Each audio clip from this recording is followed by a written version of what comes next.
Astros are going to have to find some way to win in 2022 without the help of Zack Greinke, who decided to go to play with Kansas City, who has the odds of winning the World Series, I guess similar to the Reds. So good going, Zack Greinke. Good luck. And he signed a 1-year deal there. But you know what? Dusty Baker said he has a favorite for a shortstop. Is that Carlos Correa? We'll talk about that and more on this edition of the Locked On Astros podcast. Hello and welcome to Locked On Astros, your daily Astros podcast. Here are your hosts, Eric the Man Huysman and Brett H-Town Wheelhouse Chancey.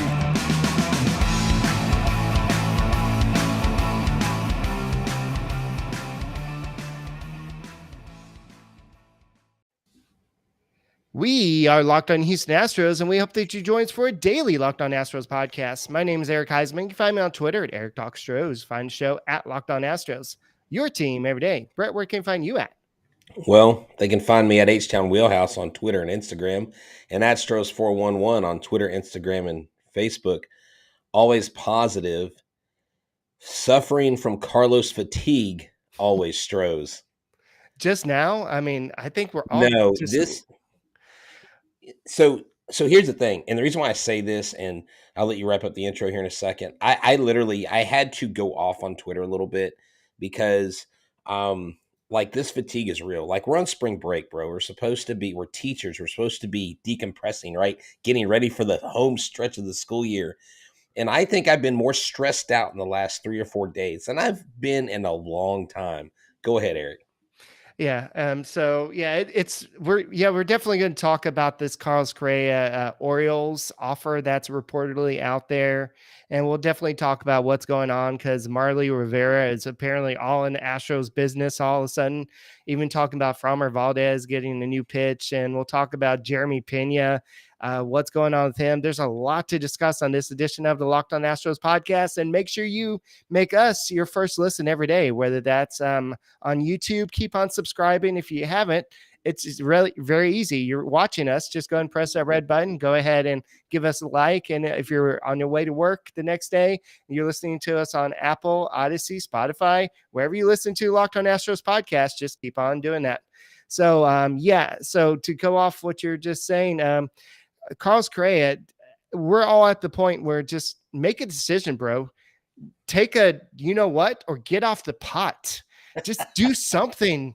We're all tired of this. It's just like we had John Heyman come out and say, well, Astros players are very excited. They all feel very good about him coming back to play with the Astros, but still, it's just, we keep on hearing all this stuff, and we keep on hearing all these whispers, but still nothing happens. And it's just, I know the Astros are giving their best effort. They're putting their best foot forward, but at the end of the day, I just don't think it's enough. And we don't know exactly what this Orioles offer is, but it's the same thing that like Zack Greinke did. He signed with the Royals. The Royals are no closer to winning the World Series than the Reds are, and the Reds and the A's. Let's put them in the same category as the A's. The A's just traded Matt Chapman, and they're about to trade Frankie Montas and Sean Manaea as well. And so, why would you go trade? Why would you go join Orioles? Eric, I think this is the oddest free agency period that I've ever seen, with the moves that are being made from the Royals to the Reds to the Rockies. Those three teams are completely baffling me. Like, the Reds really were a couple pieces away from doing something. Castellanos is still out there. You know, someone even said today, if Carlos Correa goes, heck, get Castellanos here, put him in right field, move Tucker to center. Can you imagine that outfield of Brantley, Castellanos, and Tucker? That would be huge, man. That would be a massive thing because Myers is starting on the shelf. He's injured. He's still young enough where it wouldn't hurt him to platoon in a couple positions, maybe not having to play every single day. But the bottom line is this. Houston Astros fans have been strung along, and the media have done their job. We are a victim of our own monster that we've created in this 24-hour news cycle. Think about back in the day when Alex Rodriguez signed for the 10 years, $250 million with the Rangers.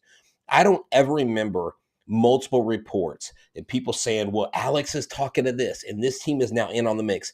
Now that we have social media, now that we have this 24-hour news cycle, like it Everybody's got really, sources. yeah.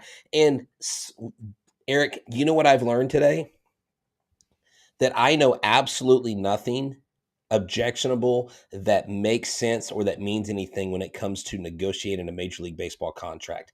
Like, I realize that that is so far above my pay grade because I'm very absolute. I'm like, let's do it or let's not. Kind of like you said, piss or get off the pot. I mean, let's do something.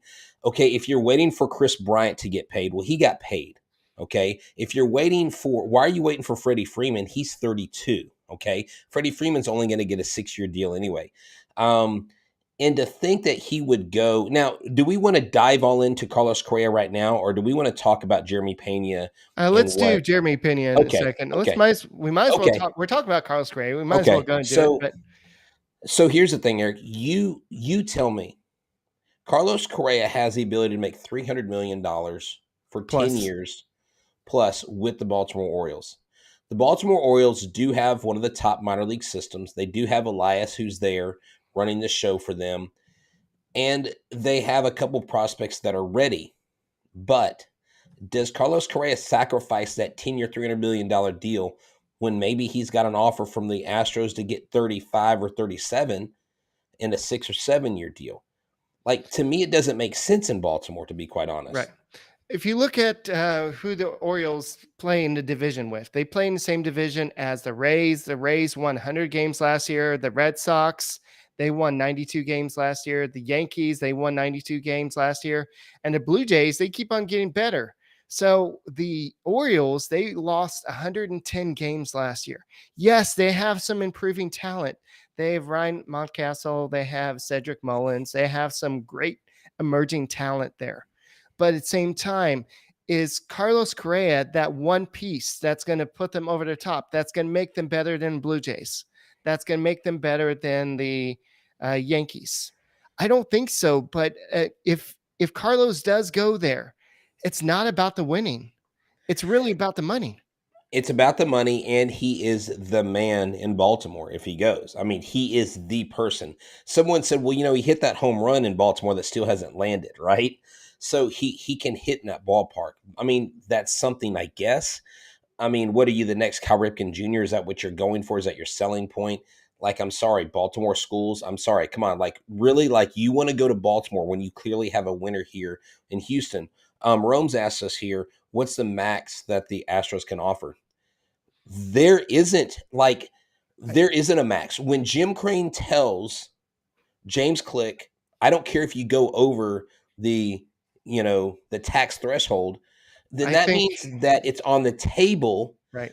Like I said, I think they would offer him 37 million, but if they offer him 37 over 6 years, does Carlos still want those 7th, 8th, 9th, and 10th years guaranteed? Right. Because what you got to understand is when they sign that contract, unless there's a player opt out and they choose to walk, they get that money. They get that money handed to them regardless. And so that's what he's going for, is this long-term security. Now, I don't begrudge a man trying to go out, or a woman trying to go out and earn the highest amount of potential, because there's not a single person listening to this show or that has listened to any podcast that would ever say, you know what, I would refuse to take $300 million.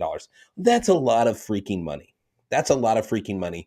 But it doesn't make sense to me, because at the end of the day, Eric, it has to be more than money. It has to be. Laying your head on the pillow and being able to live with yourself, making the right decision is more than going for the money. I mean, let's be honest. Let's be human about it.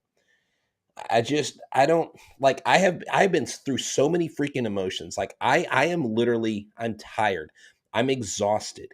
And when I saw the opening day ticket prices for the home opener, I was genuinely pissed off. And I was like, if they don't sign Carlos Correa and you got people paying $69 to sit in the upper deck, or like $69 to sit in the mezzanine or 120 something dollars to sit in the field box, you better freaking have Carlos Correa at shortstop. You're going to charge me that much for a ticket. I was pissed when I saw that. So the Astros better come correct. They're going to That's charge a dynamic dynamic. pricing, buddy. That's Well, dynamic pricing. it shouldn't be Opening called day has dynamic always been pricing. that. I That know. and the Yankees, and we have to talk about the Yankees. They did reschedule those games. We'll have to talk about that in a second. Well, there's a whole bunch for us to discuss. We'll have to wrap up on this Carlos Correa question in a second, but let's talk a little bit about Tim Tebow and making something possible, maybe. Yeah. So are you ready to discover your purpose and leave an impact wherever you go? Mission Possible, written and read by New York Best Time seller, author, and athlete Tim Tebow, encourages you to find your inspiration, pursue your purpose, and create a life for yourself that counts. Ignite a new spark in your life through this new inspirational listen. Mission Possible by Tim Tebow is available everywhere audiobooks are sold. All right, so that kind of brings us up to the whole Carlos Correa thing.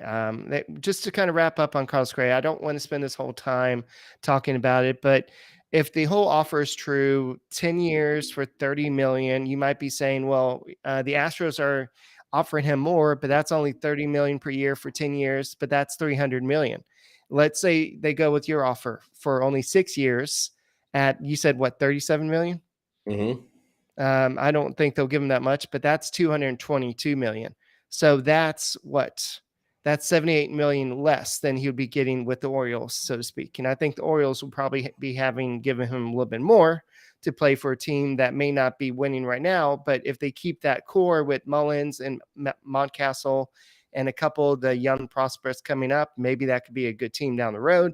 But Carlos Correa has to understand that this is kind of a rebuild situation. And so, but at the end of the day, Carlos Correa is a winner. He's been a winner since he's been with the Houston Astros organization. So is he about winning or is he about just the money? And if it's about the money, there's nothing the Astros can do. And I can guarantee from what I understand, the Astros are doing the best that they can do or at least the best that they think they can do.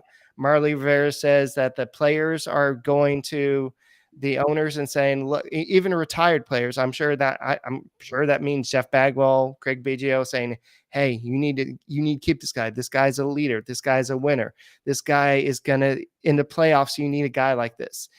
No matter what he does at the plate, he's a leader in the field, everything like that. So, but at the same time, are you going to handcuff yourself financially down the road if you give him exactly what you want?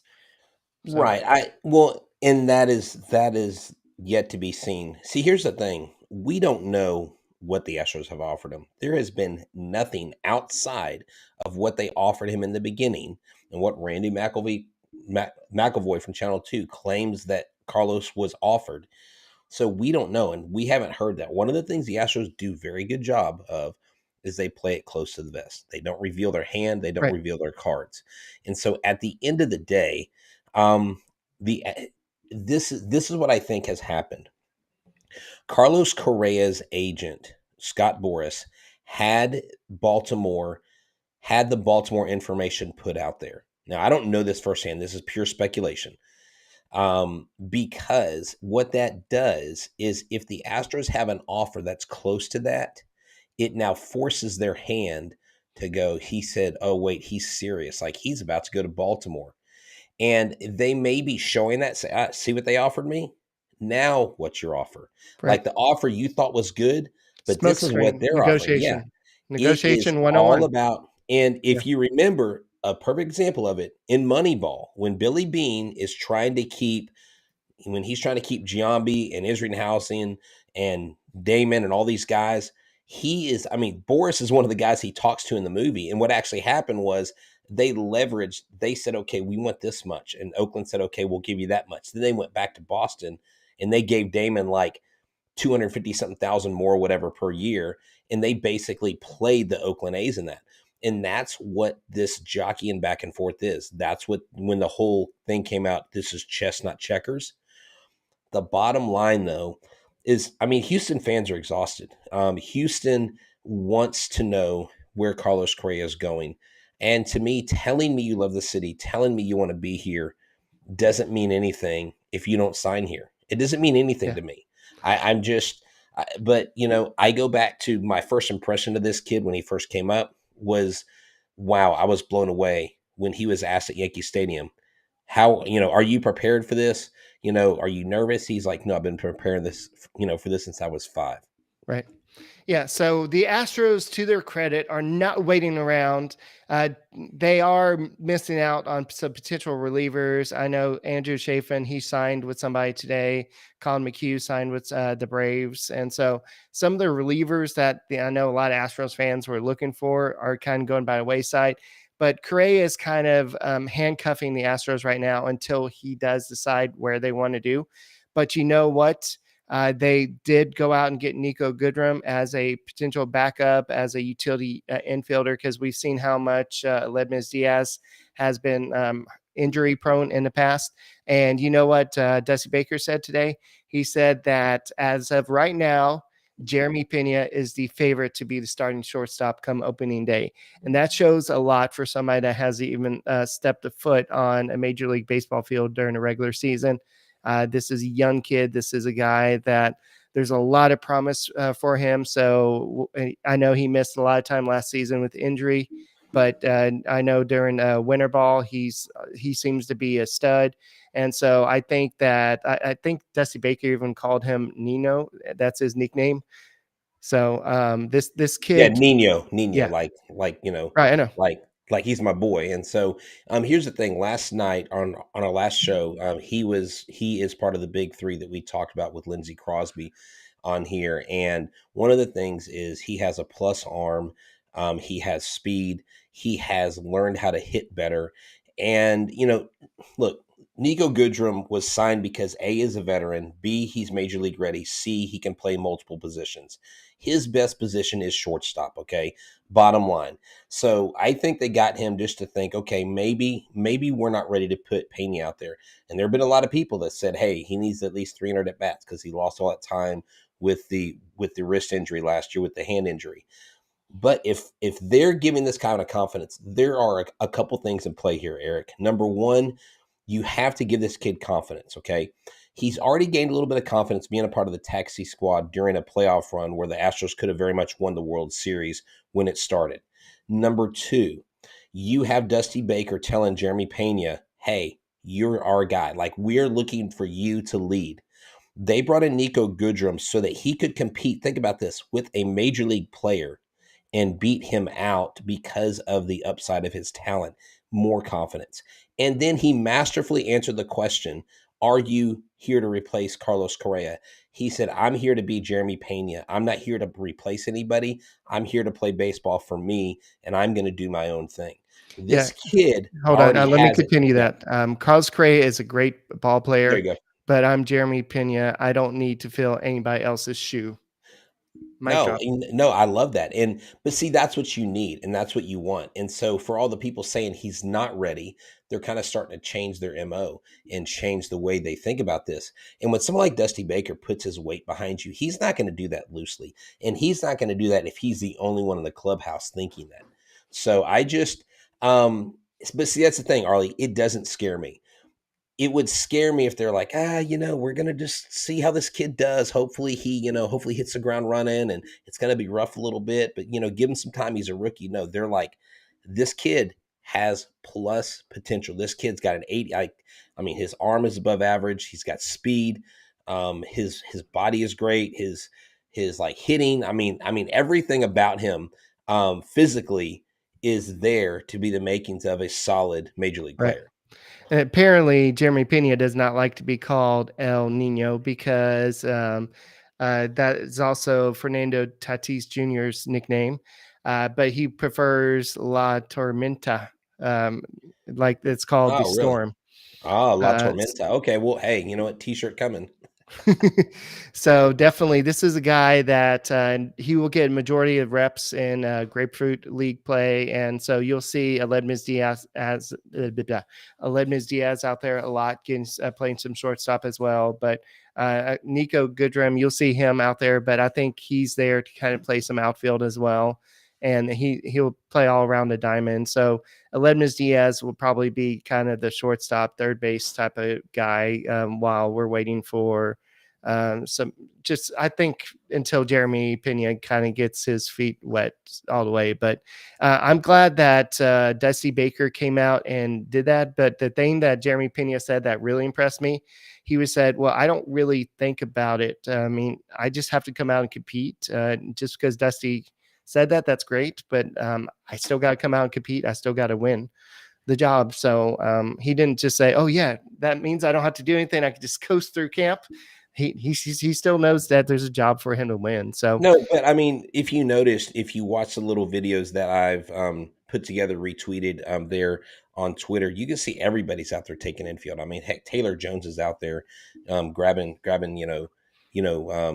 hit balls to third base. I mean, they're putting them in all these different positions. They're working them so that they're all ready.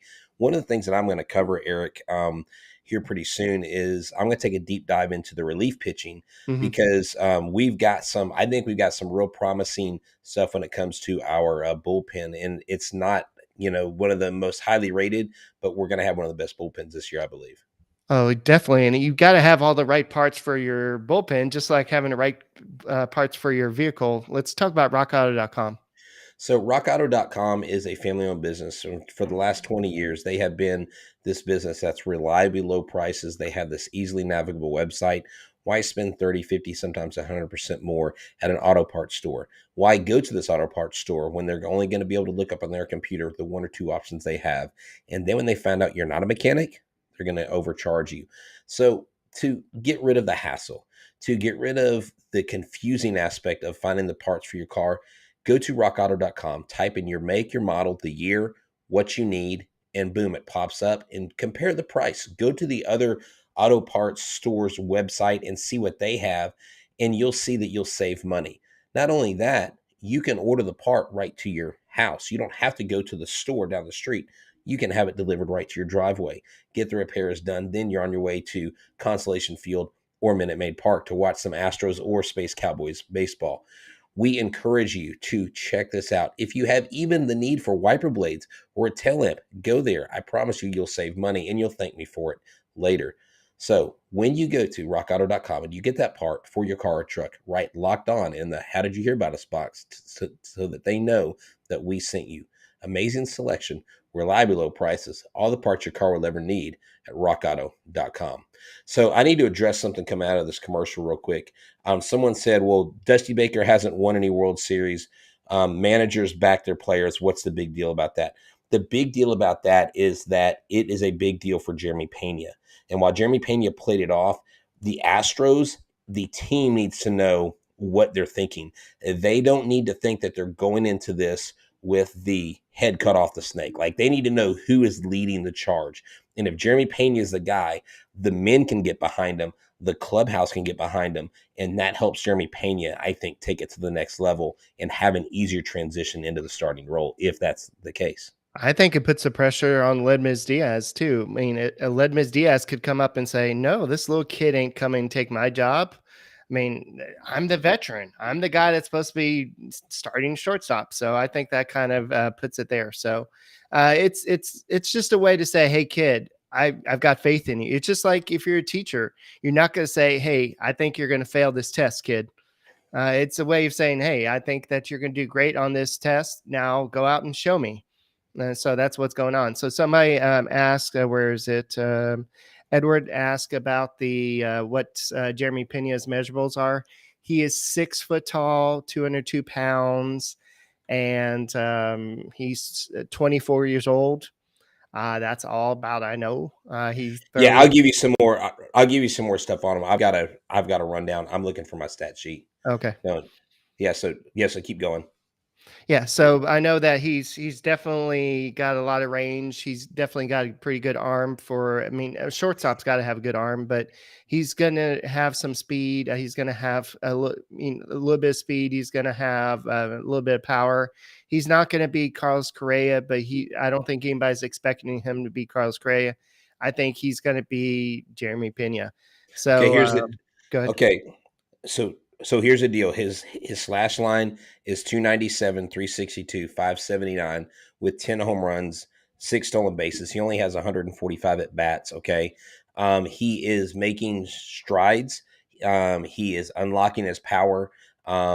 His average may drop a little bit, but he is a plus defender. He has above average range, and he's got the best infield arm in the entire system. So he's your top arm in the system. And if you go back and watch our show, Lindsey Crosby and I, he goes over Pena in more detail. I Right. mean, this kid came out of Maine, like how many players come out of Maine, that kind of thing. But his pedigree, his father was a Major League Baseball player. So he has that in him to be a very good Major League player. So he is definitely one of our top prospects. And that's why he is either number one or number two in most people's rankings of the prospects in the Astros farm system. Last year, somebody asked about his strikeout rate. Granted, it was limited at bats, but he struck out 41 times and 160 at bats. I don't have the exact strikeout rate in front of Well, me, but so that may now what's happened is the reason why his strikeouts have gone up is because he's trying to tap into his power. right, And anytime a player tries to tap into their power, they typically strike out more. Now, what the Astros will have to do and what the hitting coaches will have before them is to teach this guy to A, hit to contact, and B, unlock the power when he gets those prime pitches that are in his hot zones. Okay. right. So if you get pitches in your hot zones, okay, swing for the fence. But if you're not, then you need to hit the ball for average, hit the ball for contact, not necessarily trying to jack it over the fence. Because with his strength, if he gets a hold of a ball, and that's the thing, most major league players, Mark McGwire always said, I never went up to bat to hit a home run. I just swung the bat. The ball just happened to go over the fence. And that's before the steroid era, kids. He was hitting bombs in high school, okay? So that's where Jeremy Pena's strength is. He's young. He's teachable. He's got major league pedigree. He's got a huge upside. All right. So the new schedule came out. I don't want to talk exclusively and a lot about this, but I do want to point out that right after the All-Star break on July 21st, New York will be coming to town to play 2 games, a doubleheader on July 21st. And then the Astros will be flying out to Seattle. So this will be one of those makeup games. And I think the Astros will be playing an extra game in New York to make up for that extra game missed. So uh, if you're a Yankee, you would hate right after All-Star break. Not only are you losing 1 day of your All-Star break, but you're going to have to come into Houston for 1 day to play 2 games. But that's part of not going too long into the season, I guess. But it looks like the season will go into October 5th. Mm-hmm. And those 3 games versus the Phillies were moved to October 3rd, 4th, and 5th. So they kind of split the Yankee series up into 2 different locations. Then they just kind of moved the Phillies back to the end. So speaking of splitting, Zack Greinke decided that he wanted to go back. He wanted to split from the Astros and go back home to where it all started. And so I think it makes sense for him. Maybe he felt more comfortable back in Kansas City. It's not about the money, I guess, at this point. It's not about winning. It's about just kind of getting back to. Yeah, it's definitely not about winning if it's not 2015 or 1985 in Kansas City. That's for darn sure, because that's the only time I remember them being really relevant. Zack Greinke just went back to where it all started. It makes sense. It's a $13 million deal.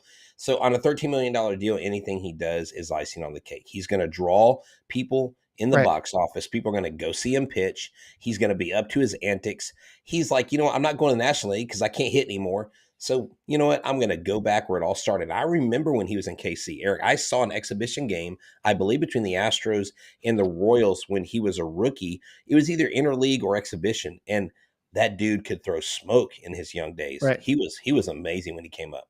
Maybe he's just more comfortable in a small market community area. So, best of luck to you, Zack Greinke. It was great 2 years or 1.5 years, however long it was. But I think the Astros needed to move on. He just wasn't the same guy. Maybe he just wasn't as Well, comfortable but I last year. mean, But they have plenty of serviceable pitchers. I what the mean, heck? why would you sign Greinke, right? So hey, did you hear about the new All-Star game rule change, Eric? What's that? Oh, it's So a home run if derby. yeah, if the game ends in a tie, they're going to do a home run derby. I love it. I think it's great. That is phenomenal. It is baseball's version of the shootout of the World Cup. Like, hey, we can't decide, we can't score one goal, so we got to kick penalty kicks. The home run derby. But you know what they should do, Eric? They should take the first guy that competes in the home run derby, each team's player with the least amount of home runs, and give Okay. him 10 swings and let him go out there and ball out. Let him have his day in the sun, right? And then if that doesn't work, give your best power hitter 3 pitches. And whoever gets the most home runs in those 3 pitches, if those first two guys tie, it's over. Why not? All right. You know what else they're bringing back? They're bringing back the Ghost Runner, from what I hear, in extra That innings. that doesn't make any sense. Why are they doing that? It's the Because they love stupidest it. effing They're trying to rule. shorten the game. No, What they better don't. way to Okay. shorten the game? No, go back. Go back. Time the games. They weren't any shorter. That's BS. That is, and we heard, what was it? Joe Record or Endersby said they don't like that because as a pitcher, it puts you in a precarious situation that you wouldn't normally be in. It's not, I don't think it's fair. I don't think it's fair to the pitcher. I think it's stupid. I, I think it's communist. Okay, that's a Conquest? that's like USSR Russia 1985 Ivan Drago meets Rocky communism. That's what that is. That needs to get out of here. That is not part of the game. And if it is, shame on baseball for agreeing to that. Okay. So Freddie Freeman says goodbye to the Braves before he even signs with the team. I guess that's what happens when Matt Olson Oh yeah. gets traded there and signs an extension. So that's kind of weird. But is you think that Carlos Correa is waiting to see where Freddie Freeman goes, Carlos or Correa absolutely is waiting for Freddie Freeman. So he was waiting on Chris Bryant. Now he's waiting on Freddie Freeman. I was told that he was waiting on those two. I actually tweeted that out because I believe that's a whole part of this thing. But I go back to this. Why would you wait for Freddie Freeman? He's 32. He's 32. He's 3 or 4 years older than Correa is. You're not gonna. This is this is why I don't understand it, Eric. This is why I'm so frustrated right now because it makes no sense to me. It doesn't make logical sense. It doesn't make out of the box sense. It's like just sign the damn contract. Just pick your team and let's make it like high school. And I know it's not like that because I've said it's the opposite of I'm taking my talents to and put the hat on and just go play some dang baseball, man. I'm done with this. Carlos, I love you, but if you leave, adios. If you go to Baltimore, we're done. We're cutting the ties. yeah, Jay, we did kind of discuss this earlier, and yeah, I think the reason why this whole the whole like Carlos was supposed to sign, but maybe he didn't sign, was because another team came out and said, "Okay, we'll throw a lot of money at you." And so maybe that's what's going on. They're tempting him. They're saying, "Hey, I know you want to stay in Houston, but here's a whole bunch of money. You wanted that 10-year deal. We got the 10-year deal. You want 300 million? We will give you 300 million." But the problem with the Astros is they don't want to do that long-term deal, and they want to stick to a maybe 5 to 6 year deal. They're willing to pay more upfront rather than pay long-term. That's just James Click's MO, whatever the expression is, and Yeah. they just want it. They don't want to go Well, past it. And I don't know I, if I think Crane as the owner has made it known it's not the price that bothers him, it's the years. yeah, And y'all, we have to remember Crane is a baseball guy. Crane played Division I baseball. Crane is not some billionaire that goes, "Oh, you know what? I like baseball as a little leaguer, so I'm going to buy a team." Like he bought the Astros because he genuinely had a love for baseball. There's not a, every owner can't say that, okay? Sometimes I think the Oakland A's owner hates baseball because he seems to put them in a playoff position for a few years and then totally wrecks the ship. Or kind of like what the Marlins do. They like go to the World Series, win, and then they like deconstruct the entire team twice. And so at the end of the day, Jim Crane wants this team to win. And Jim Crane wants to do it with the most economic way possible. And Jim Crane is willing to spend. Guys, he's got a second baseman making $33 million a year. He's Right. not cheap. Quit with this false narrative that Jim Crane is cheap. The problem is Carlos Correa has priced himself out of the market to begin with because he started this year in a saturated field of shortstops that got a lot of money. And that was a problem. If Carlos Correa would have been a free agent the year before, and if there wasn't a COVID shortened season, Carlos Correa would have probably gotten between 300 and 320 million for 10 years, and no one would have batted an eye at it. Why? Because people say he's worth it. And Right. I would say he's not worth it, but the Baltimore Orioles offered it. See what that means? That means he's worth it. Yeah. And like Dorothy says, 10 years, 30 million for 10 years isn't a lot. I agree. But like Brett said earlier, it's not about the money. It's about how long. You look at Albert Pujols' But deal. it is about the At the money job. with the length because, Yeah. like you said, he's missing out on 78 million if he signs Right. a 6-year deal versus, Right. Yeah. Can you Yeah. imagine? Can you imagine like you have the opportunity to miss out on 78 million? Like I'll never even make 7 million. Yeah.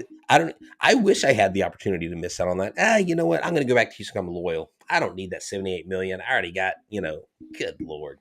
Well, This is bananas. apparently, I have a number one fan. I don't know if you saw that, but I have a number one fan in chat, so you don't. Oh yeah, you Yeah, have plants. It's a cheap plant I just asked that my girlfriend if it was her, and she said no, it wasn't. So, but okay. anyway, that's all we got for this edition for the Locked On Astros podcast. Like World Traveler says, make sure you hit the like button. Make sure you can subscribe to us. Make sure you make us your first listen. You know who else you should make your second listen? Lindsey Crosby over at the Locked On MLB Prospects. I know he joined Brett yesterday to talk about the top 3 Astros prospects. I'm sure you talked about a little bit more. And definitely check out Sully over at the Locked On MLB podcast. And we're definitely going to be keeping an eye on what's going on with Carlos Correa. And if any news breaks in, we'll definitely go ahead, whether it's good or bad, we'll jump on and do a live podcast. And we'll go ahead and either celebrate, we'll break out some cervezas, or we'll go ahead and cry together and just say our goodbyes to Mr. Carlos Correa. We'll do something like that. But thank you for listening to Locked On Astros podcast. For Eric, I'm Brett. For Brett, I'm Eric. I'm all messed up right now. Thank you for tuning into Locked On Astros podcast, and have a great weekend.